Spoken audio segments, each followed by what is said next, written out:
किसी भी एग्जामिनर से पूछने की जरूरत नहीं है, सब आपके एडमिट कार्ड में दिया हुआ है। तो पहला पॉइंट स्टार्ट करते हैं। आंसर शीट में जो आपका फर्स्ट पॉइंट जाएगा दैट इज विषय, जिसे हम सब्जेक्ट भी बोलते हैं, जो मैंने यहाँ पर भी मेंशन किया है। सब्जेक्ट में आप अपना सब्जेक्ट मेंशन करेंगे, स्पेलिंग आप अपने एडमिट कार्ड से देख लेंगे, जो आपको बिल्कुल करेक्ट इन्फॉर्मेशन देता है एडमिट कार्ड। उसके बाद आप फिल करेंगे सब्जेक्ट कोड, जो सब्जेक्ट कोड आपके एडमिट कार्ड में ऑलरेडी मेंशन है। ये सब्जेक्ट कोड आपके क्वेश्चन पेपर में भी मेंशन किया हुआ होगा।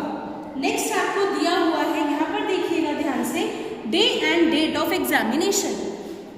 डे जिस दिन आपका एग्जाम कंडक्ट हो रहा है, और डेट ऑफ एग्जामिनेशन यानी जिस दिन आपका एग्जाम है। दोनों चीजें सीक्वेंशियली मेंशन करिएगा, यहाँ पर डे, यहाँ पर डेट। नेक्स्ट है आपका medium of answering the paper. इसमें क्या होता है, आपका स्कूल का जो मीडियम है, अगर आप इंग्लिश मीडियम स्कूल में पढ़ रहे हैं तो आप आंसर में यहाँ पर लिख देंगे इंग्लिश मीडियम, और अगर आप हिंदी मीडियम से हैं तो आप यहाँ पर हिंदी मेंशन करेंगे। इससे हमारा फर्स्ट कॉलम की इंफॉर्मेशन कंप्लीट हो जाती है। अब यहाँ पर आप देखिए, अब यहाँ पर लिखा हुआ right code number as written on the top of the question paper. यहाँ पर एक क्वेश्चन पेपर में कोड मेंशन होगा राइट हैंड साइड, वहां पर आप देखिएगा, आप उस कोड को यहाँ पर मेंशन कर देना, और साथ में सेट नंबर भी आपका क्वेश्चन पेपर में मेंशन होता है।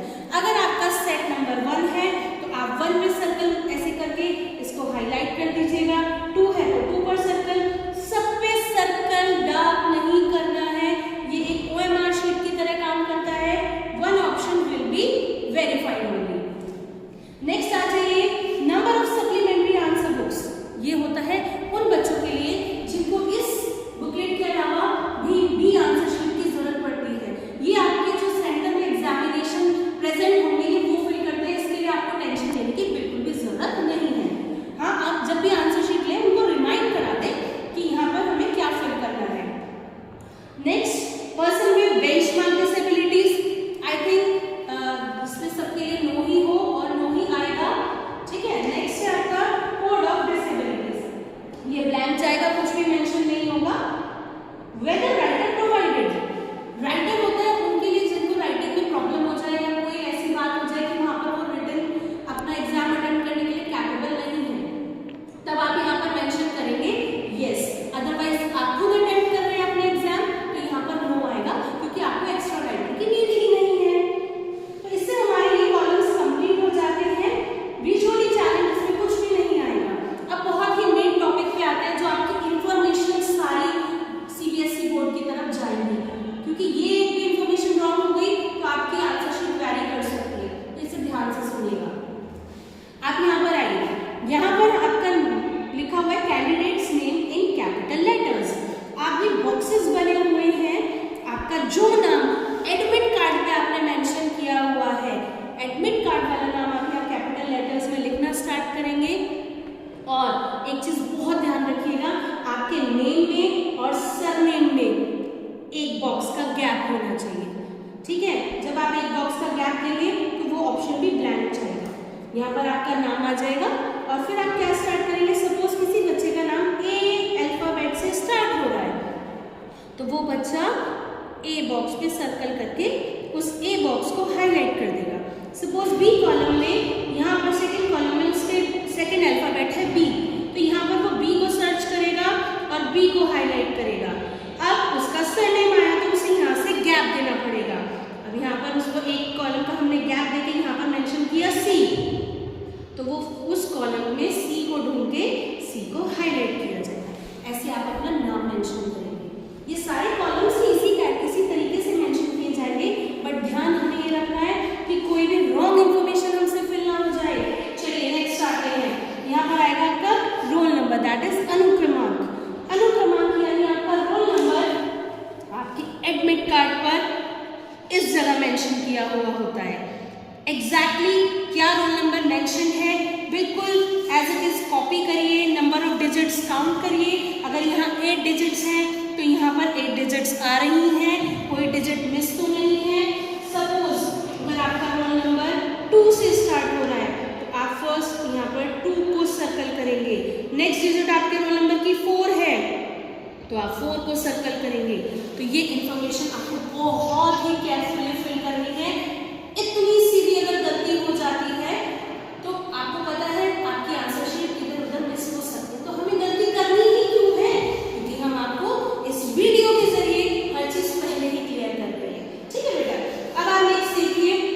Subject code. आपका जो सब्जेक्ट कोड है ये भी आपके क्वेश्चन पेपर में ऑलरेडी मेंशन है। यहाँ पर आपके सब्जेक्ट से पहले सब्जेक्ट कोड दिया हुआ है।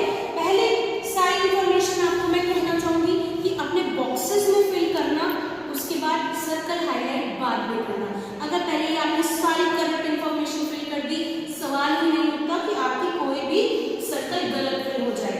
इसे फिल करिए, इसे फिल करिए, यहाँ पर सब्जेक्ट कोड फिल करिए। ऐसे ही एक ऑप्शन आपको और फिल करना है सेंटर नंबर, वो भी मैं आपको दिखाना चाहूंगी, आपके एडमिट कार्ड में दिया होता है। तो जब एडमिट कार्ड में सारी चीजें हैं तो हमें कंफ्यूज होना ही नहीं है। सारी चीजें एडमिट कार्ड से लीजिए, फिल कीजिए और यहाँ पर कंफ्यूजन का कोई चांस ही नहीं है। नेक्स्ट आ जाते हैं।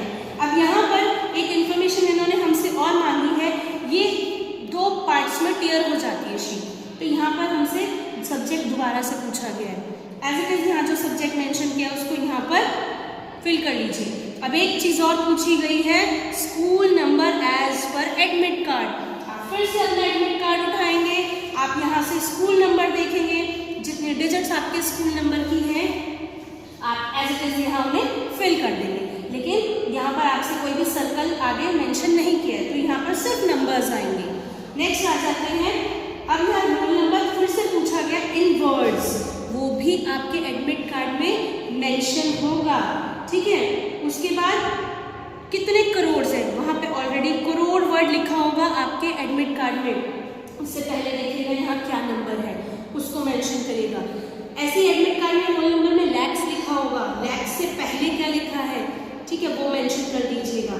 और 1000 से पहले भी आपकी जो डिजिट्स नंबर में वर्ड में मेंशन होगी इंग्लिश वर्ड्स में वो लिख दीजिएगा। चलिए अब यहाँ पर आपका फादर्स नेम जो आपने एडमिट कार्ड में या गार्जियन नेम मेंशन किया है वो आप यहाँ मेंशन कर देंगे।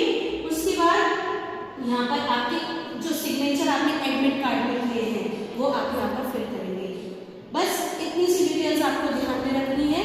और उसके बाद यहाँ से आपको कोई भी फिलहाल टेंशन नहीं लेनी है, या आपको कोई भी इंफॉर्मेशन खुद फिल नहीं करनी है। यहाँ पर आपकी सीरियल नंबर लिखा होगा आंसर शीट का, वो फिर आपके एग्जामिनेशन सेंटर में जो और डॉक्यूमेंट्स होंगे आपको एग्जामिनेशन सेंटर का टीचर ही बताएगा कौन सी डिटेल कहाँ फिल करनी है। सो ये छोटी सी एक वीडियो आपके लिए बनाई गई है। आप बच्चों को इस वीडियो को ध्यान से देखना है, कोई भी कंफ्यूजन नहीं होनी चाहिए। और मैं उम्मीद यही करती हूँ, एक्सपेक्ट यही करती हूँ कि वीडियो बहुत बेनिफिशियल रहेगी आप लोगों के लिए, आपको सारे प्रॉब्लम का सोल्यूशन मिल जाएगा। तो यहाँ से बिल्कुल सब्जेक्ट को रिवाइज करके जाना है, आंसर शीट की टेंशन बिल्कुल नहीं लेनी है, क्योंकि हम इस टेंशन को यहीं पर सॉर्ट आउट कर रहे हैं। जब हमारे सामने आंसर शीट आएगी तो हमें पता है उसको फिल कैसे करना है। फिर भी अगर कोई कंफ्यूजन लगती है, आप कोई चीज भूल रहे हैं कि हाँ मैंने तो बताई थी लेकिन हम फिल नहीं कर पा रहे हैं, तो आप वहां पर प्रेजेंट टीचर से पूछिएगा, गलत इंफॉर्मेशन मत करिएगा, क्योंकि गलती